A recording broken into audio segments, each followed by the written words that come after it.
Ừ. Ừ. Hở xuống dai luôn. Ừ. Dai ngon. Ừ. Ăn hủ tiếu trứng với cả thanh cua với mình nha. Hủ tiếu nó dai chưa? Ui, hủ tiếu lắm. Mấy bạn nên ăn thử nha.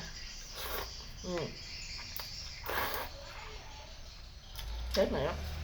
Mua về ăn. Nó dai, nó ngon. Không giống như bún thỏ ở đây. Ăn nó bở lắm. Cái này dai này. Ừ.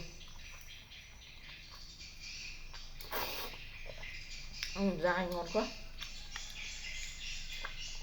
Mà rẻ nha. Hai hai bịch to. Hai bịch to giá có 4 mấy ca. Free ship. Ừ. Ừ. Thấy không?